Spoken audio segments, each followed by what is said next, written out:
Hello! Ayan.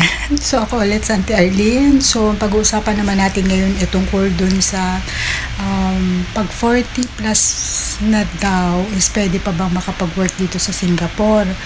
So, yun. Ano ba talaga? Pag nakakaedad na, pwede pa rin ba mapasok ang Singapore? Wow! Ang galing sumayaw at ang ganda. Ganyan ang mga dugong Pilipino. Pag-work dito bilang DH.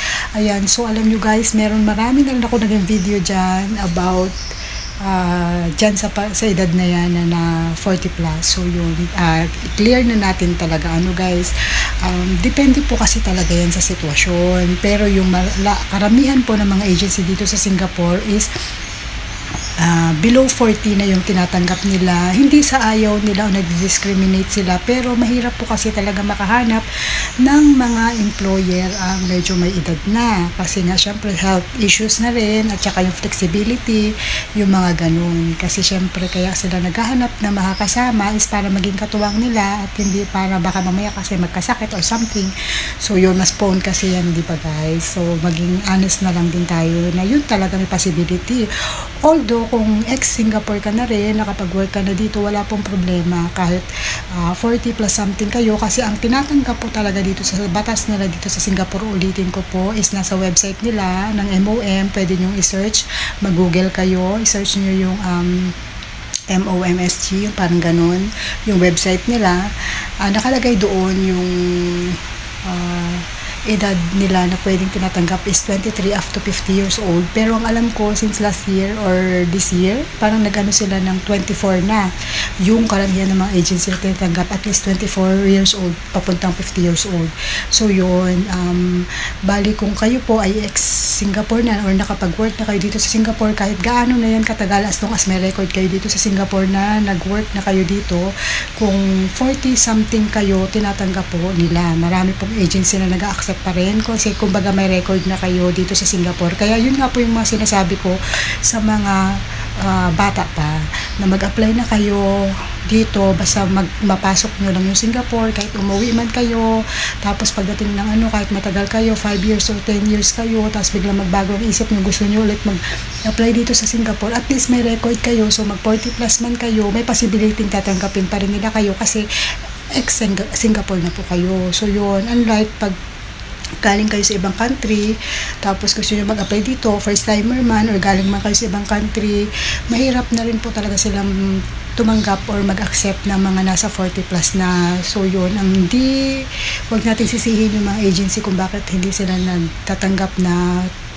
gusto nila na aplikante. Pero ang problema kasi is nasa employer, kasi marami pong nag-apply dito na mas bata.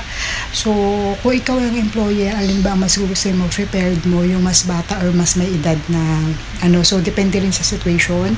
Pero kung may mga ilang employer na maghanap na mas gusto nilang may edad, so yun, may mga agency na nag-accept pa rin na may mas edad, ganun. So kailangan nyo lang timingan yung mga agency na nagtatanggap pa ng nasa 40 plus. So yun, sisi.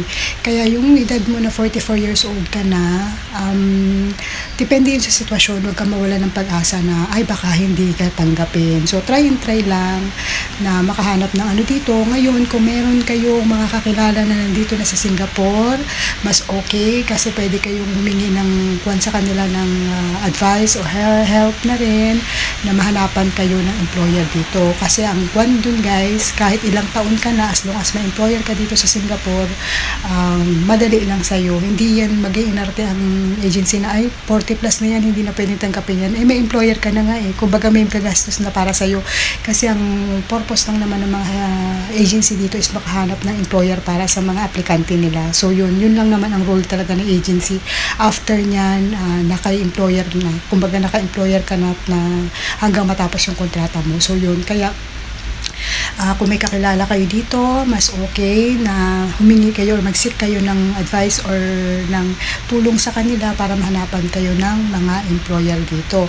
Marami yan guys sa TikTok. Search nyo lang yung mga dito sa Singapore na mga nagti-TikTok. May mga group dyan. Pwede kayo dyan maghanap na kaibiganin nyo or sis, paano ba mag-apply dyan? Pwede pa ba ako? Ganyan. Or pwede din naman sa FB page. Meron din yan na mga SG, mga group ng mga SG, maki-join kayo doon, tapos sabihin nyo yung gusto nyong purpose nyo, na gusto nyo, in good way ha, hindi wag naman yung parang kayo na, ay gusto ko mag-work dyan, pwede mo ba akong ganun, wag naman ganun, yung parang sis, nasa Singapore ka pala, gusto ko rin sana mag-ano dyan, meron bang possibility na makapag-apply ako dyan, yung ganun. So yung lahat ng pwedeng possibility na pwedeng yung tawag doon na maka-apply kayo dito, gawin nyo guys, huwag kayong mawala ng pag-asa, kasi ang batas naman dito sa Singapore is 23 or 24 years old up to 50 years old ang ina-accept nila. May mga agency kasi dito na 24 na yung tinatanggap, hindi na 23, pero nasa website pa kasi ng MOM o yung dole nila dito na at least 23, so kaya hindi ako pwede state ng 24 kasi nga kumbaga hindi pa nila napalitan yung ano nila sa website nila. So yun, kaya kayo guys, kung umpisahan nyo na, kasi ganun talaga sa umpisa, medyo mahirap, pero huwag kayo mawalan ng pag-asa, kasi kung nakaya ng iba, makakaya nyo rin yan. Ang kailangan nyo lang is makahanap kayo ng employer. Kung agency, pwede din mag-inquire kayo ng mga agency. Marami din mga agency dito sa Singapore, sa mga website ng kahit sa Google, mag-search kayo ng mga agency na dito sa Singapore. Ngayon, kung matatakot kayo na baka legit pa to or hindi, ang gawin nyo guys dito sa Singapore is one of the safest step for me na kasi wala kayong ilalabas na pera dito sa Singapore na katulad ng placement fee, kasi dito sa amin salary deduction. Although kung meron kang ilalabas man na sa Pinas is kasi mo naman yun, ipaprocess yun sa'yo. Kasi may mga ilang agency dito guys na ang kino-cover lang nila is expenses sa Singapore, pero yung expenses sa Pinas minsan pinapa-cover nila sa mga aplikante para medyo mas mababa yung salary deduction nila. So yun, kaya pero pag yung tempohan nyo ng pag-a-applyan nyo is tawag yun, sabihin sa inyo is maglalabas kayo ng pera, block nyo na yan guys, kasi medyo red flag yun yung pag maghihingi ng pera sa inyo, huwag kayo magbibigay, kasi wala po talaga dito naniningil, kasi bawal yan dito sa Singapore ang magkuha ng placement fee, salary deduction talaga dito guys. So yun yung palatandaan na okay yung agency, na legit siya.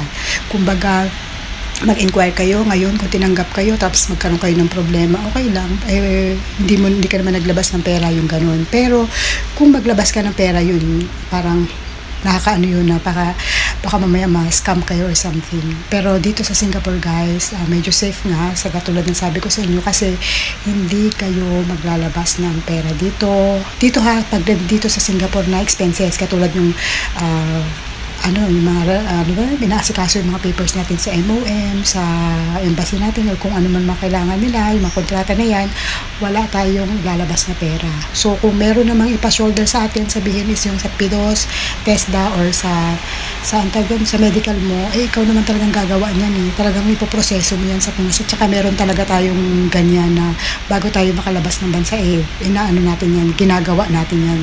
So yun, kaya yun lang sisi, kaya mag-try kayo na mag-search sa Google. Maano na ang technology natin ngayon, yun ang maganda, swerte nyo, kasi lahat kumbaga nasa kamay nyo na yung accessibility bang tawag doon, na pwede sa YouTube, pwede sa TikTok, pwede sa Google, pwede sa FB page, mga ganyan, sa Reels, or sa mga tawag doon group, FB group, yan. Marami kayong pwede maging access na mga nandito sa Singapore na. So yun, salihan nyo lang yan, mag-message kayo, huwag kayo mahiya. Try nyo guys, kasi ang lagi nyo isipin, safe dito sa Singapore kasi wala kayong ilalabas na pera. Ulitin ko, pag may nagsabi sa inyo na matatanggap ka na pero kailangan mo daw maglabas ng ganito pang process ng mo, wag kayong maglalabas. Block nyo na yun. Ibig sabihin, scam yun. Pero kung sabihin sa iyo na magme-medical ka, magbayad ka sa mo sa Pinas ng ganito, yun, totoo yun. Kasi ipoprocess mo yun. Talagang may mga agency kasi dito sa Singapore na tie-up agency nila sa Pinas is kung alin lang yung accredited nila na mga clinics, dun lang talaga pinapamedical yung mga aplikante. So yun lang guys, bye-bye.